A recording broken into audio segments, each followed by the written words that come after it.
बहुत समय पहले हरितानंद जंगल में दो शेर रहते थे, रुद्रवीर और विक्रम भैरव। यह बस नाम के सगे थे। खून का रिश्ता था, लेकिन दिलों में जंग छिड़ी थी।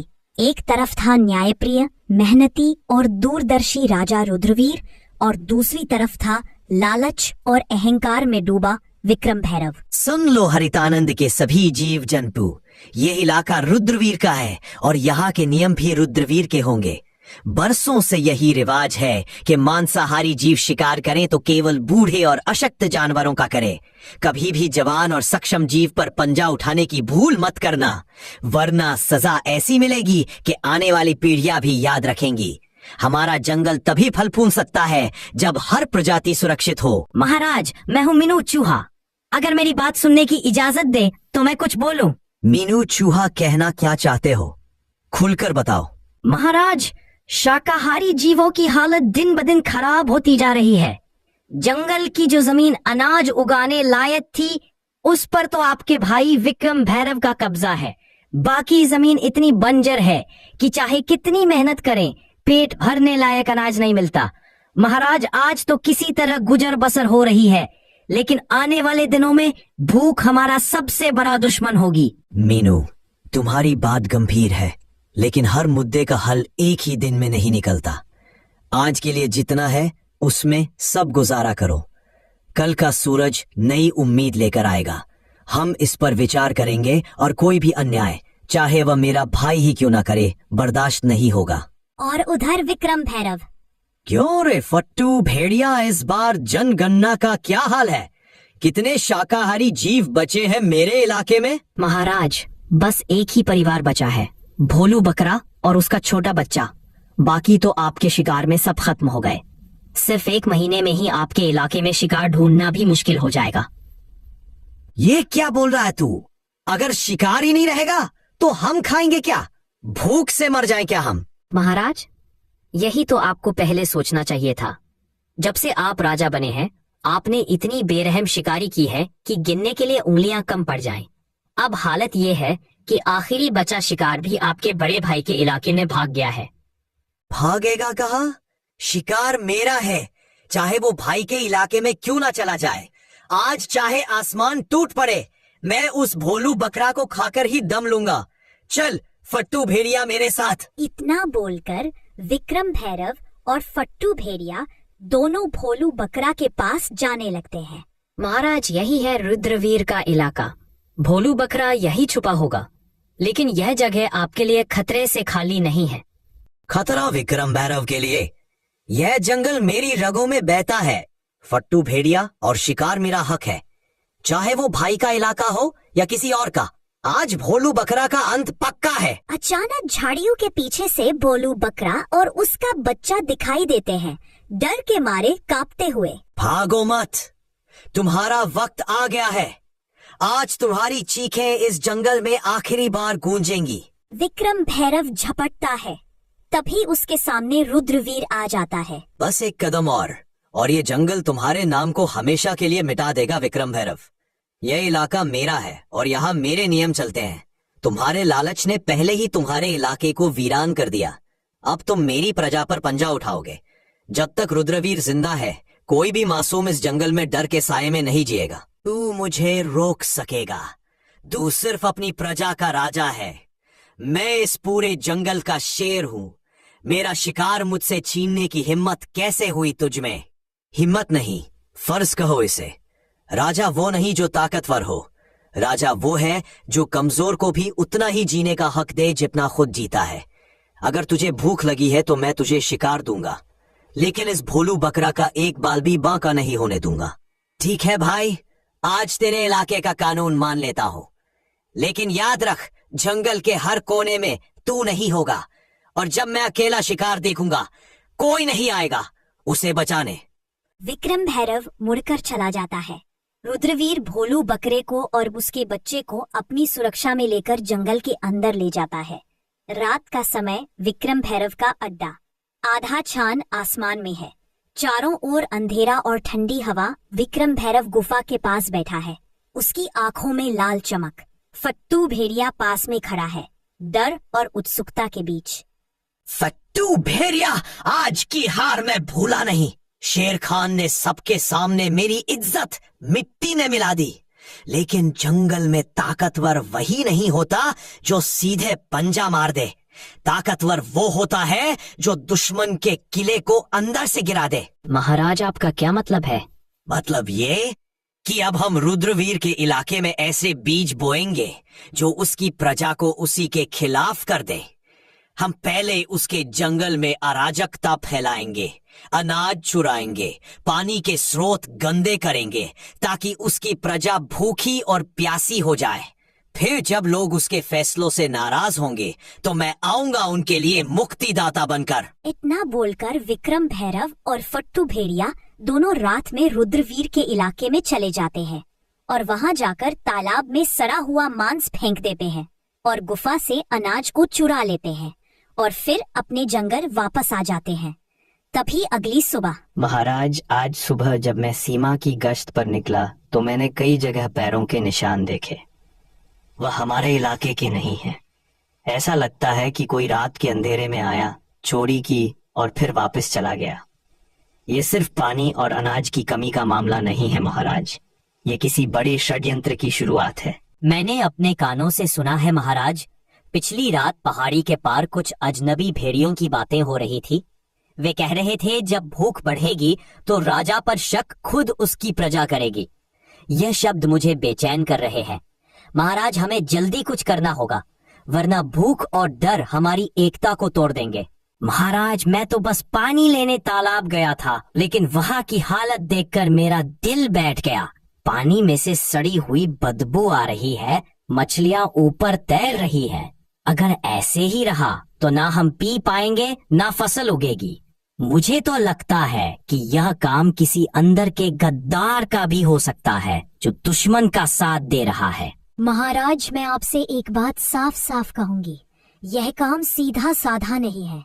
यह योजना किसी ऐसे के दिमाग से निकली है जो हमें अंदर से कमजोर करना चाहता है।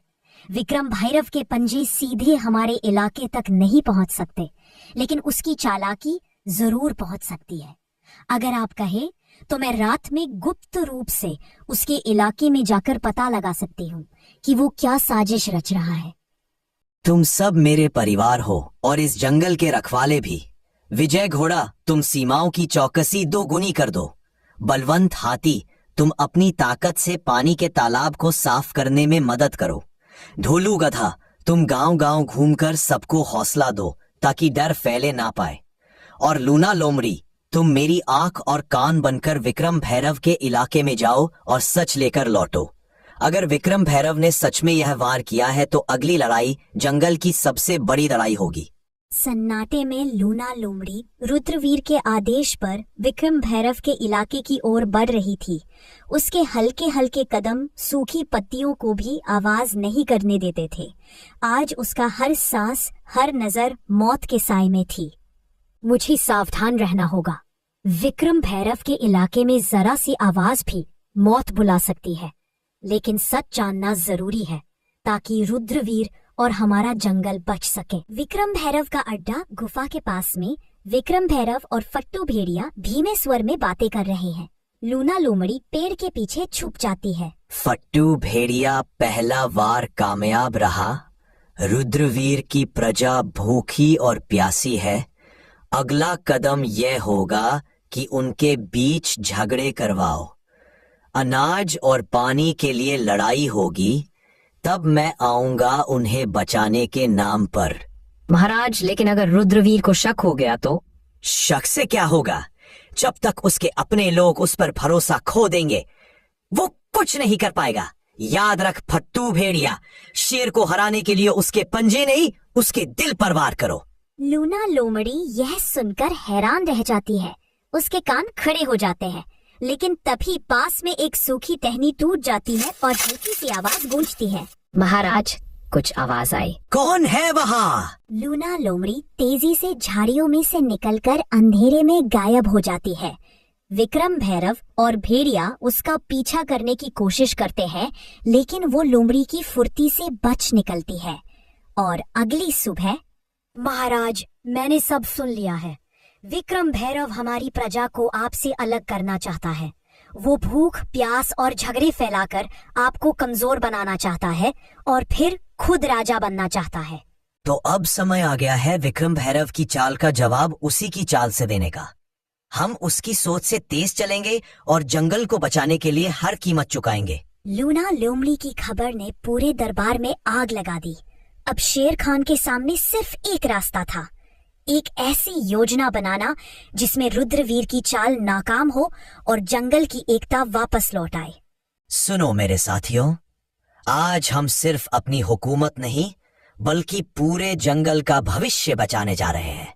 विक्रम भैरव ने सोचा कि वो भूख और डर फैलाकर हमें तोड़ देगा, लेकिन वह भूल गया कि एकजुट जंगल को कोई नहीं तोड़ सकता। विजय घोड़ा, तुम्हारी रफ्तार पूरे जंगल में सबसे तेज है। तुम सीमा पार विक्रम भैरव के इलाके के चारों ओर गश्त करोगे और अगर उसकी कोई टुकड़ी हमारी तरफ बढ़े तो तुरंत खबर लाओगे। महाराज, जब तक मेरे पैर में जान है कोई दुश्मन इस तरफ नहीं आ पाएगा। बलवंत हाथी, तुम्हारी ताकत हमारी ढाल होगी। तुम अनाज के भंडार के पास रहोगे ताकि विक्रम भैरव का कोई आदमी चोरी ना कर सके। महाराज, मेरी मौजूदगी में अनाज का एक दाना भी इधर उधर नहीं होगा। ढोलू गधा लोग तुम्हें कम आंकते हैं, लेकिन तुम्हारी याददाश्त और सहन शक्ति सबसे बड़ी ताकत है। तुम जंगल के हर घर जाओगे और सबको समझाओगे कि विक्रम भैरव की अफवाहों पर भरोसा ना करे। महाराज, जब तक मेरी आवाज पहुंचेगी कोई भी अपने राजा पर भरोसा खोएगा नहीं। मीनू चूहा, तुम्हारा कद छोटा है लेकिन काम बड़ा। तुम विक्रम भैरव के अड्डे के अंदर घुसकर उसकी खाने पीने की चीजें कुतर दोगे ताकि उसकी टोली कमजोर हो जाए। समझ जाइए महाराज, अब विक्रम भैरव को दांत दिखाने से पहले दांत साफ करने पड़ेंगे। और लूना लोमड़ी, तुम्हारा काम सबसे मुश्किल है। तुम विक्रम भैरव के बीच फूट डालोगी। फट्टू भेड़िए को यकीन दिलाओ कि विक्रम भैरव उसे धोखा देने वाला है और जब उनके बीच लड़ाई होगी हम वार करेंगे। महाराज, विक्रम भैरव को नहीं पता कि खेल अभी शुरू हुआ है। योजना बन चुकी थी। अब ये सिर्फ ताकत की लड़ाई नहीं थी, ये थी दिमाग, हिम्मत और एकता की परीक्षा। जंगल की सांसें तेज हो चुकी थी क्योंकि विक्रम भैरव को खबर तक नहीं थी कि रुद्रवीर ने मोर्चा संभाल लिया है। फट्टू भेड़िए, आज भोलू बकरा मेरे पंजे से नहीं बच पाएगा। जो भी सामने आए उसे रौंद देना। महाराज, रास्ता साफ है लेकिन लगता है कोई हमें देख रहा है। कुछ भी नहीं होगा। अब होगी तो सिर्फ मौत, वो भी रुद्रवीर की। चलो पहले उसके सूखे मांस के बोरे में छेद कर देता हूँ, फिर उसके पानी के घड़े में भी। अब देखता हूँ कितने दिन ताकत में रहता है। इधर हाथी और लोमड़ी विक्रम भैरव के सामने आ जाता है। रास्ता बंद है। अगर एक कदम भी आगे बढ़ाया तो सीधा आसमान में उछाल दूंगा। मेरे रास्ते से हट जा हाथी, वरना तेरे कान फाड़ दूंगा। कोशिश करके देख ले। हाँ हाँ फट्टू भेड़िए, सुना है विक्रम भैरव तुम्हारे हिस्से का शिकार खुद खाने वाला है। तुम उसके लिए सिर्फ नौकर हो। क्या वो मुझे धोखा देगा? सोच ले, अभी भोलू बकरा तेरे पंजे में आ सकता है, वरना विक्रम भैरव सब खा जाएगा। महाराज, विक्रम भैरव जंगल में प्रवेश कर चुका है। जल्दी चलिए महाराज।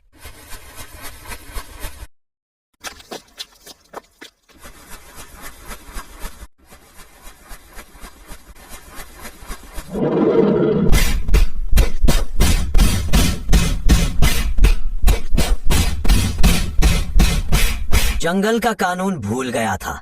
विक्रम भैरव, आज तुझे जिंदा छोड़ रहा हूँ ताकि तू याद रखे राज ताकत से नहीं, एकता और न्याय से चलता है। रुद्रवीर, तूने मुझे जिंदा छोड़कर गलती की। अब मैं जंगल का राजा नहीं, जंगल का साया बनूंगा और तुझे वही खत्म करूंगा जहां तू सोच भी नहीं सकता। विक्रम भैरव, तेरा साथ देकर मैंने कुछ नहीं पाया। अब मैं रुद्रवीर महाराज के पास जा रहा हूँ। जा फट्टू भेड़िया, पर याद रख विक्रम भैरव की छाया से कोई नहीं बचता। मैं फिर लौट कर आऊंगा।